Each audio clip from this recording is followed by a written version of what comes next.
रक्षिता academy channel. तो कैसे आप सब। सबसे पहले तो वीडियो शुरू करने से पहले आप सभी का तहे दिल से धन्यवाद, थैंक यू सो मच। आज जिस चैनल पर जो हमारा चैनल है जिस पोजीशन पर है, जब मैंने शुरू किया था मुझे बिल्कुल उम्मीद नहीं थी कि इस पोजीशन पर हमारा चैनल आ सकेगा। तो अगर आपने आज चैनल को सर्च किया हो तो आपको एक नया फीचर हमारे चैनल पर ऐड हुआ मिलेगा। वो क्या है, अगर आप देखेंगे तो एक जो है ज्वाइन का फीचर। अभी आप लोग लाइव वीडियो देख रहे हैं तो वीडियो के नीचे आपको ज्वाइन लिखा मिलेगा। तो ये फीचर YouTube की तरफ से आपके चैनल को मिल गया है और जो स्टूडेंट्स ज्वाइन करना चाहते हैं, हमारे चैनल की मेंबरशिप लेना चाहते हैं, तो वो इसे अप्लाई कर सकते हैं। इसके जरिए उन्हें स्पेशल जो है फैसिलिटीज हमारी तरफ से दी जाएगी। तो एक बार फिर से आप सभी का धन्यवाद अपना सपोर्ट बनाए रखने के लिए। तो शुरू करते हैं। आज का जो हमारा टॉपिक है, टॉपिक भी इम्पोर्टेंट है और टॉपिक है आपका कि जो हमारे राष्ट्रपति है, प्रेसिडेंट है, उनका चुनाव किस प्रकार होता है, उन्हें किस प्रकार चुना जाता है, ये हमें पढ़ना है। तो ये टॉपिक इम्पोर्टेंट है क्योंकि इसमें कई छोटी छोटी चीजें हैं जो हमें ध्यान में रखनी है। एग्जाम में पूरा आपसे क्वेश्चन नहीं पूछेंगे कि राष्ट्रपति का जो चुनाव होता है प्रेसिडेंट का, उसकी आपको एक एक चीज बतानी है कि पहला स्टेप क्या है, सेकंड स्टेप क्या है। उसमें आपको कोई भी चीज पूछ लेगा, जैसे कि एसटीवी सिंगल ट्रांसफरेबल वोट या एकल संक्रमणीय मत, इसका क्या मतलब है। तो ये सब चीजें आपको पता होनी चाहिए। तो शुरू करते हैं। राष्ट्रपति का चुनाव किस प्रकार होता है, प्रेसिडेंट का जो इलेक्शन है वो कैसे होता है, तो ध्यान से सुनिएगा। तो सबसे पहले तो आपसे क्वेश्चन पूछ लेती हूँ, स्टार्ट आपसे ही कर देती हूँ कि हमारे जो राष्ट्रपति हैं वो चुने कैसे जाते हैं।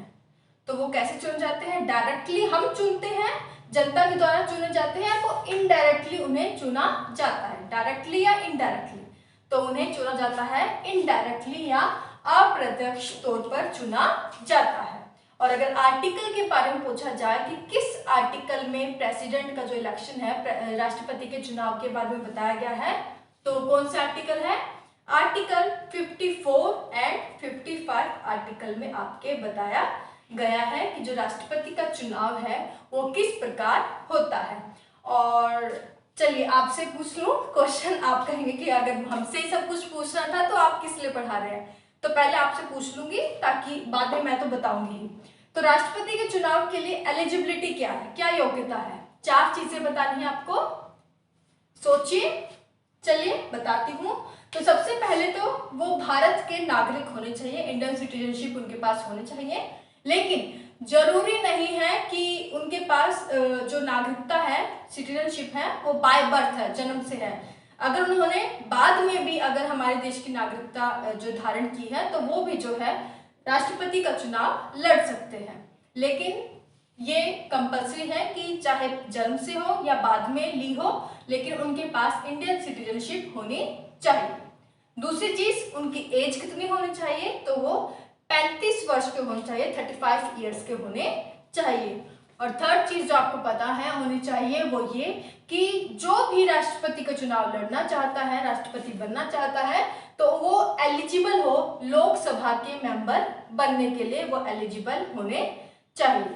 और फोर्थ चीज है वो किसी लाभ के पद पर नहीं होने चाहिए, मतलब केंद्र सरकार या राज्य सरकार के अधीन किसी नौकरी पर नहीं होने चाहिए। ये जो 3-4 चीजें हैं ये एलिजिबिलिटी है कि अगर किसी को राष्ट्रपति चुनाव लड़ना है तो एलिजिबिलिटी हमने देख ली। अब आते हैं कि चलो मान लीजिए कोई एलिजिबल हो गया, 4 चीजें उसने पूरी कर ली। अब दूसरा नंबर आएगा कि उसे चुना कैसे जाएगा। कई लोग हमारे पास आ गए कि हम सभी जो है चुनाव लड़ना चाहते हैं, तो उन लोगों में से अब हमें चुनना है कि किसे चुना जाए और किस प्रकार चुना जाए राष्ट्रपति के पद के लिए। तो उसमें हमने पहली चीज स्टार्टिंग में ही देख ली, सबसे पहले कि जो चुनाव है राष्ट्रपति का वो इनडायरेक्टली होता है, अप्रत्यक्ष रूप से जो है राष्ट्रपति भारत के चुने जाते हैं, जिसमें आपकी 2 चीजें इंक्लूड होती हैं। पहली है proportional representative system, proportional representative system, Hindi में आनुपातिक प्रतिनिधित्व प्रणाली। तो अभी समझ ले क्या है, अभी बताऊंगी थोड़ी देर में। तो पहली चीज तो ये हो गई। और दूसरी चीज जो जरूरी है इलेक्शन के दौरान वो है सिंगल ट्रांसफरेबल वोट, यानी कि एकल संक्रमणीय मत।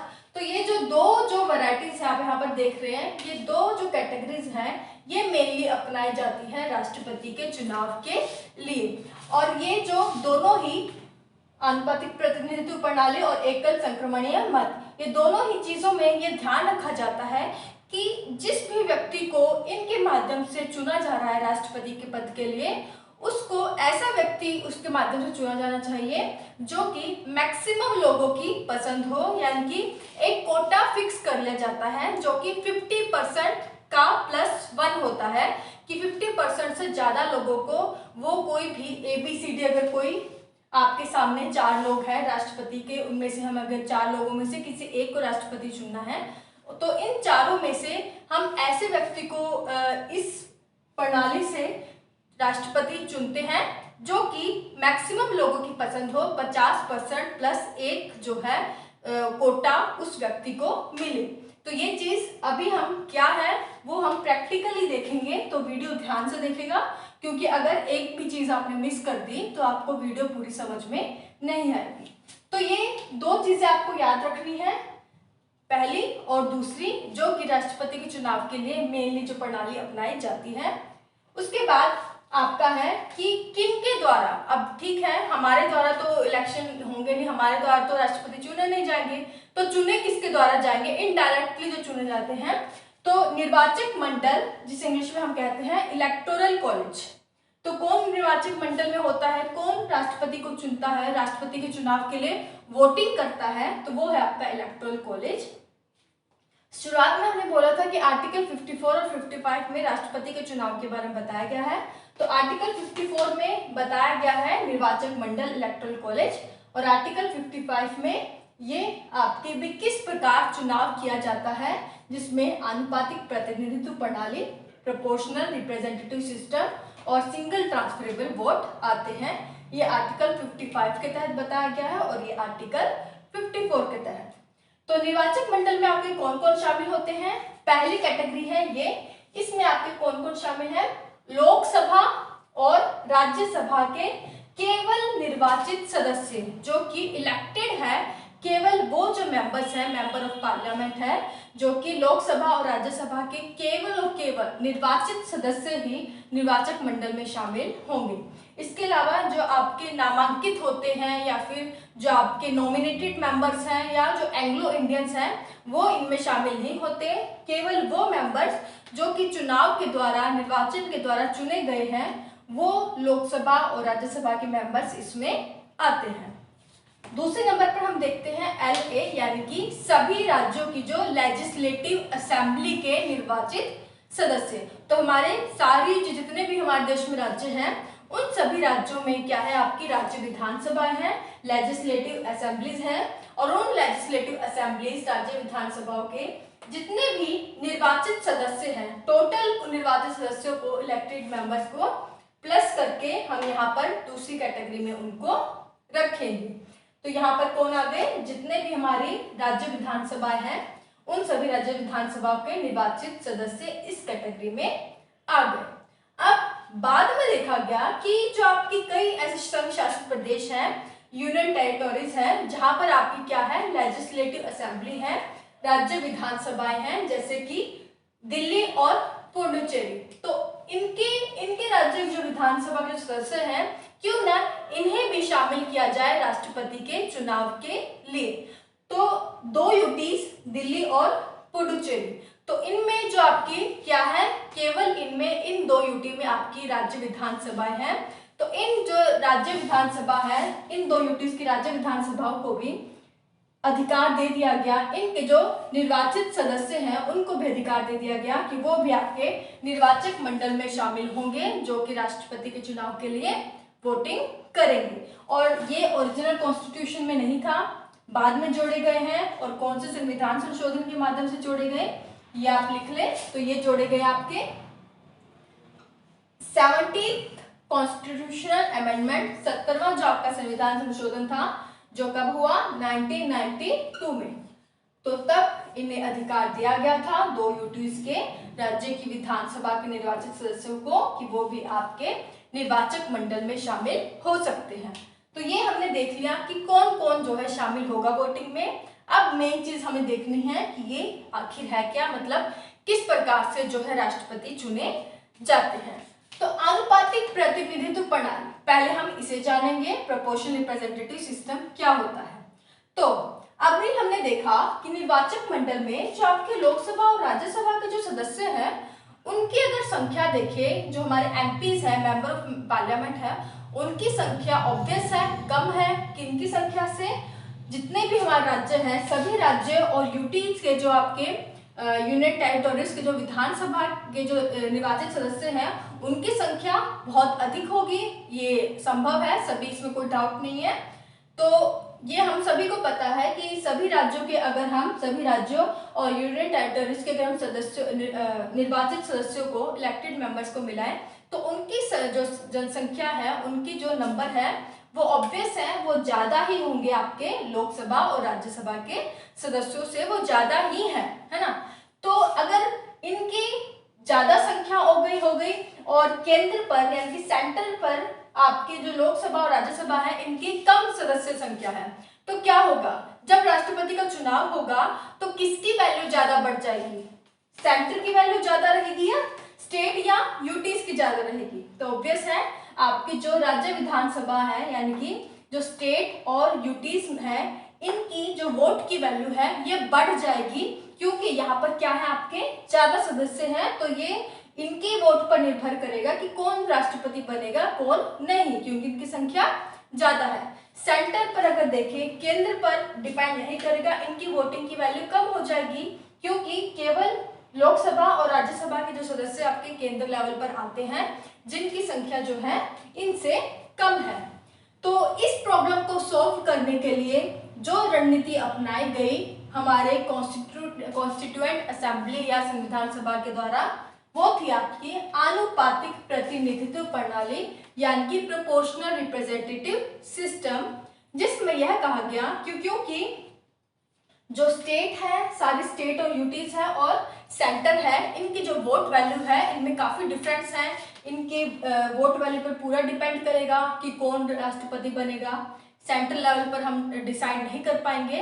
तो क्यों ना हम क्या करें कि इनकी जो आनुपातिक तरीके से, प्रोपोर्शनल तरीके से, प्रोपोर्शनल रेशियो निकालकर इनकी जो वोट की वैल्यू है उसे हम इक्वल कर दें, मतलब सभी जो जितने भी आपके राज्य विधानसभा के मेंबर्स हैं, एमएलएज हैं आपके, उन सभी एमएलएज की वोट की वैल्यू एक निश्चित की जाए।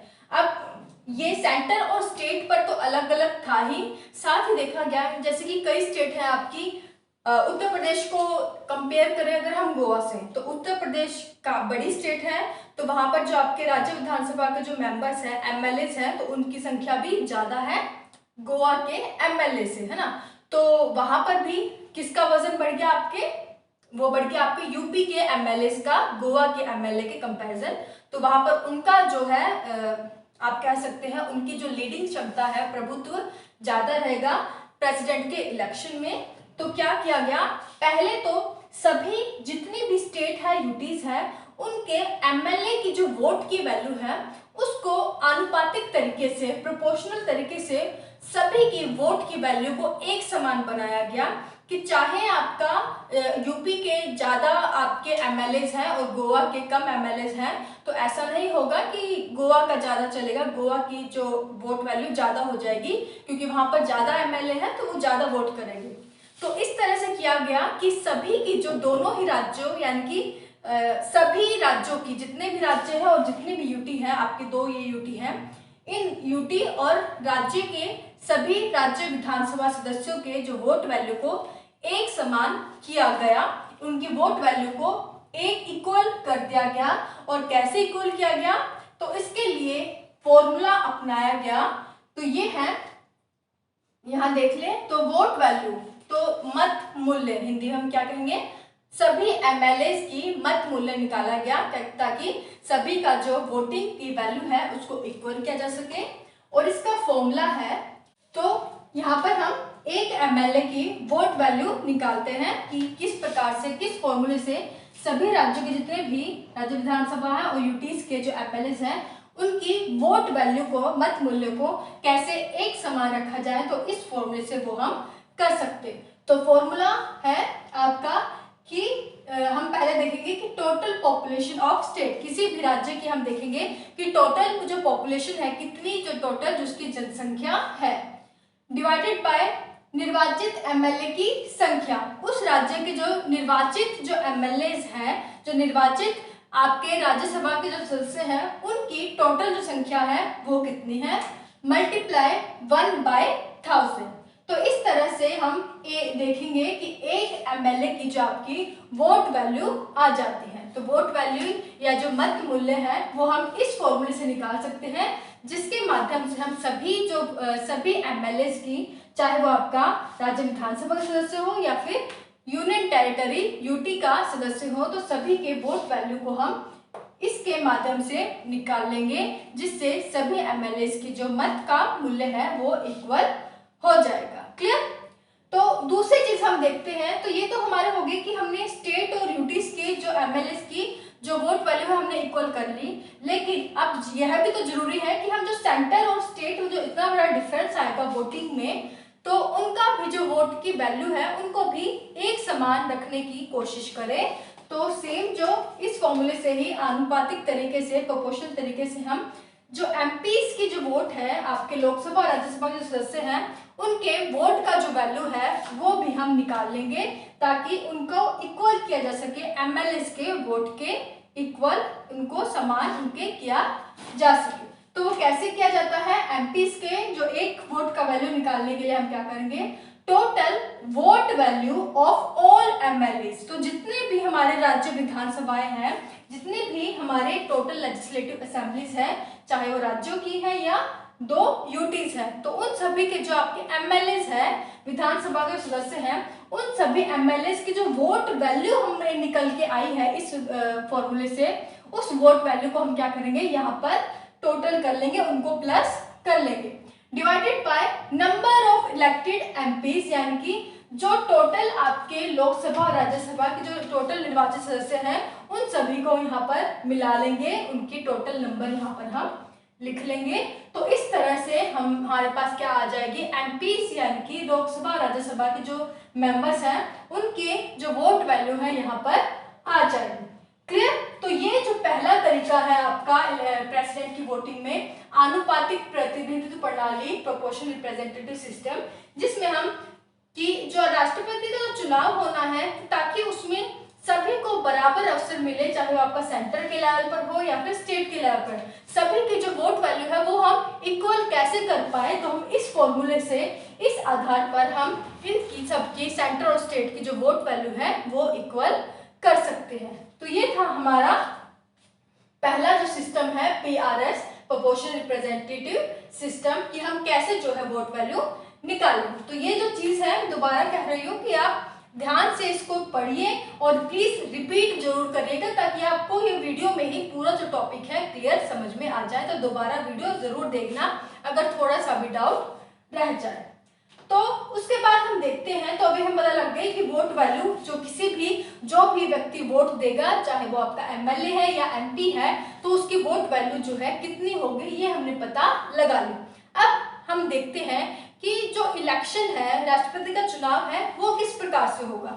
तो चुनाव की मीनिंग कि किस प्रकार से चुनाव होगा, उसमें जो मेन जो अहमियत रखती है, भूमिका निभाती है, वो निभाती है आपका सिंगल ट्रांसफरेबल वोट या एकल संक्रमणीय मत। कैसे समझ लेंगे।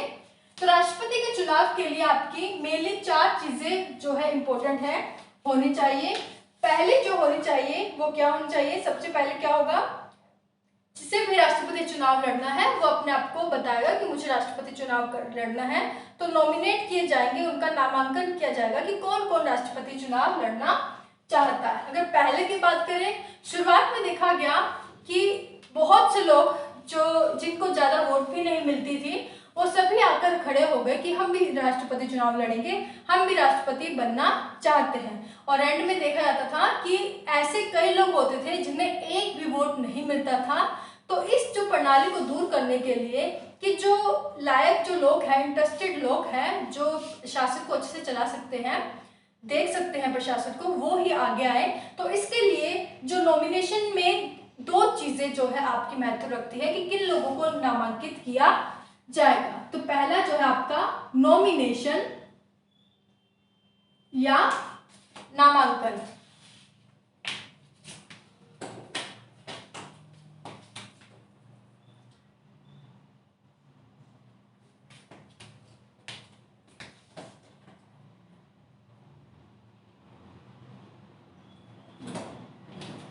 पहला है आपका नामांकन, कि किन लोगों को नॉमिनेट किया जाएगा, और इसमें आपके दो चीजें हैं। पहला दोनों क्या है 50-50, यानी कि मान लीजिए कोई एक्स नाम का व्यक्ति है और वो कहता है कि मुझे राष्ट्रपति चुनाव लड़ना है, तो इस एक्स नाम के व्यक्ति के लिए जरूरी है कि जो लोग वोट कर रहे हैं, एक निर्वाचक मंडल जो सदस्य हैं, इनमें से 50 जो मेंबर्स होंगे, 50 सदस्यों को इस एक्स नाम के व्यक्ति के लिए जो है प्रपोजल देना होगा। एक प्रस्तावन जो है, प्रस्ताव, इस एक्स नाम के व्यक्ति का जो नाम है वो प्रस्तावित करना होगा, उस नाम का जो व्यक्ति, एक्स नाम के व्यक्ति का प्रपोजल देना होगा राष्ट्रपति चुनाव के लिए। और दूसरी चीज है 50 सदस्यों को ही इस एक्स नाम के व्यक्ति के लिए क्या करना होगा, इससे एक प्रकार से राष्ट्रपति के चुनाव के लिए अप्रूवल या अनुमोदित किया जाना चाहिए। तो ये जो है आपको चीज करनी जरूरी है कि नामांकन में ये चीजें देखी जाती है कि किन लोगों को देखा जाए कि राष्ट्रपति चुनाव लड़ने के आगे आ सकते हैं या नहीं आ सकते। तो उनको दो चीजें जो है शर्त पूरी करनी होगी कि, और लेकिन याद रखें जो 50 सदस्य एक्स नाम के व्यक्ति को प्रपोज करेंगे कि उसका नाम जो प्रस्तावित करेंगे राष्ट्रपति चुनाव के लिए, ये लोग अलग होने चाहिए उन 50 लोगों से जो एक्स नाम के व्यक्ति को के नाम को अप्रूवल देंगे, उसको अनुमोदित करेंगे राष्ट्रपति चुनाव के लिए। तो ऐसा इसलिए किया गया, ऐसा कर जो कड़ा नियम है वो इसीलिए ही अपनाया गया ताकि कोई भी एरा घेरा नथु घेरा राष्ट्रपति चुनाव के लिए ना आ जाए कि मुझे राष्ट्रपति चुनाव लड़ना है, जो कि स्टार्टिंग में काफी हुआ था। और इसके साथ ही 15,000 रुपए की जो है नामांकन राशि भी जो है, जमानत राशि भी रखी जाती है अगर जिनको राष्ट्रपति चुनाव लड़ना है। और 15,000 जो जमानत राशि रखी जाती है, इसमें वे जो व्यक्ति जो राष्ट्रपति चुनाव के लिए नामांकित हुए हैं, जिन्हें 1/6 से भी जो है कम वोट मिले हैं, 1/6 वोट भी नहीं मिले हैं, 1/6 वोट भी नहीं मिले हैं, उन्हें जो 15,000 जो राशि उनसे ली गई थी शुरुआत में, उनकी वो राशि जब्त कर ली जाती है, उन्हें वापस नहीं की जाती। तो ये चीज आपको याद रखनी है। उसके बाद नामांकित होकर आ गए, ये स्टेज पूरी हो गई। दूसरी चीज हम देखेंगे, ये स्टेज जिसने पूरी कर ली उसका हम नाम देख लेंगे कि कौन कौन जो है वो नामांकित हो गए राष्ट्रपति चुनाव के लिए। मान लीजिए 4 लोग आगे आए हैं, कौन कौन, W, X, Y और Z, ये 4 लोग जो है हमारे आ गए कि ये राष्ट्रपति चुनाव के लिए एलिजिबल है।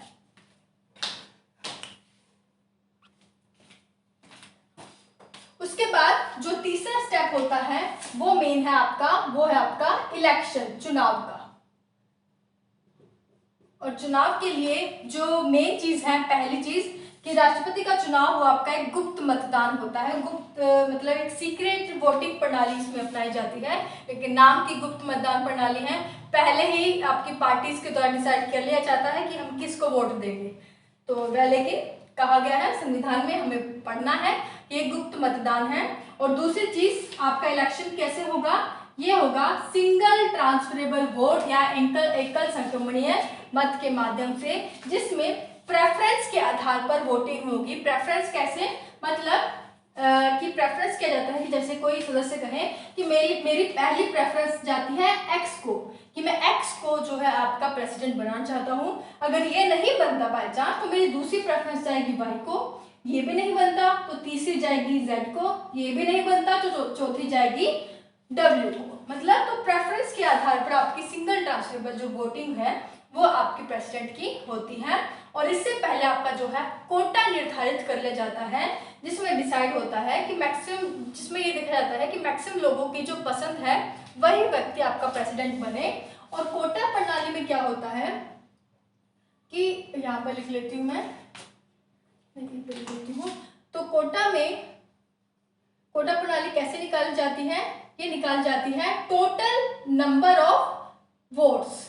तो total number of votes, TV लिख रही हूं, डिवाइडेड बाय 2 प्लस 1।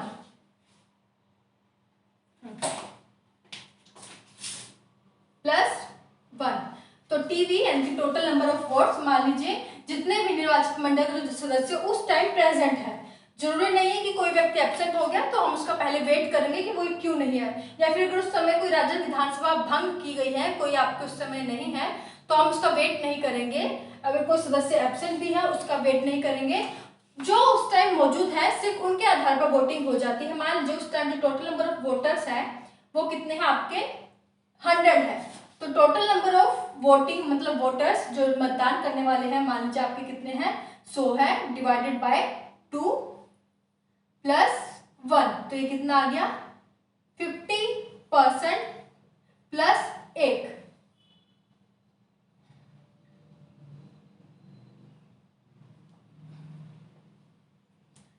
तो ये आ गया आपका 50% + 1, यानी कि जो भी व्यक्ति WXYZ से जो भी आपका चुनाव में जो भी खड़ा हुआ है उनमें से वो व्यक्ति जिसने 50% से ज्यादा जिसे वोट मिल गए हैं वो व्यक्ति जो है आपका क्या हो जाएगा, राष्ट्रपति बन जाएगा। यानी कि उसे 50% से ज्यादा 100 में से उसे अगर 51 वोट मिल भी गए हैं तो वो भी जो व्यक्ति है आपका प्रेसिडेंट बन जाएगा। तो ये कोटा जो है निर्धारित कर दिया जाता है कि टोटल नंबर ऑफ वोटर्स मतदान करने वाले डिवाइडेड बाय 2 + 1।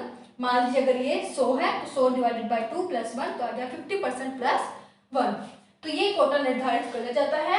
उसके बाद होती है आपकी सिंगल ट्रांसफरेबल वोट की किस प्रकार से जो है वोटिंग की जाएगी। ये थोड़ा तिरछा है, थोड़ा पेच है, आप कह सकते हैं थोड़ा घुमावता है। ध्यान से देखिएगा, समझिएगा, क्योंकि कंफ्यूजन बनता है इसमें। मैं नहीं कहूंगी कि आसान है लेकिन थोड़ा दिमाग लगाना पड़ेगा। तो ये जो 4 लोग खड़े हुए हैं वोटिंग में WXYZ, इसके हम यहाँ पर नाम लिख लेते हैं,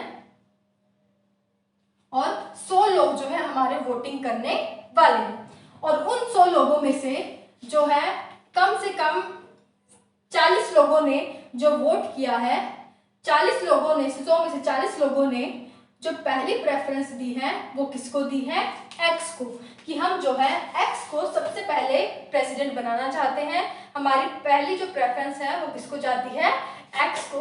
उसके बाद 100 में से 40 लोगों की पहली प्रेफरेंस एक्स को है। उसके बाद 100 में से 22 लोगों की जो पहली प्रेफरेंस है वो वाई को जाती है। उसके बाद 100 में से कितने लगा लीजिए 14 लोगों की जो पहली प्रेफरेंस है वो जेड को जाती है। और कितना रह गया 100 में से 40, 50, 60, 70, 74, 76, हाँ तो 24। और 100 में से जो 24 लोगों की पहली प्रेफरेंस गई है डब्ल्यू को, पहला जो प्रेफर कर रहे हैं कि हम पहली प्रेफरेंस हम डब्ल्यू को, कि हम सबसे पहले इसको जो है राष्ट्रपति बनाना चाहेंगे। तो ये हो गया 100 लोगों ने यहाँ वोट कर दी, 5, 6, 7, 10, 15, 16, तो क्लियर।